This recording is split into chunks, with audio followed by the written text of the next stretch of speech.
اور ہم نے ہر ایک امت کے لیے قربانی کا طریق مقرر کر دیا ہے تاکہ جو مویشی چوپائے اللہ نے ان کو دیے ہیں ان کے ذبح کرنے کے وقت ان پر اللہ کا نام لے۔ سو تمہارا معبود ایک ہی ہے تو اسی کے فرما بردار ہو جاؤ اور عاجزی کرنے والوں کو خوشخبری سنا دو۔ یہ وہ لوگ ہیں کہ جب اللہ کا نام لیا جاتا ہے تو ان کے دل ڈر جاتے ہیں اور جب ان پر مصیبت پڑتی ہے تو صبر کرتے ہیں اور نماز آداب سے پڑھتے ہیں اور جو مال ہم نے ان کو عطا فرمایا ہے اس میں سے نیک کاموں میں خرچ کرتے ہیں۔ اور قربانی کے اونٹوں کو بھی ہم نے تمہارے لیے اللہ کے شعائر مقرر کیا ہے،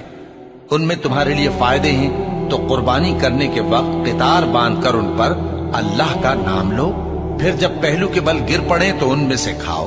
اور قناعت سے بیٹھ رہنے والوں اور سوال کرنے والوں کو بھی کھلاؤ۔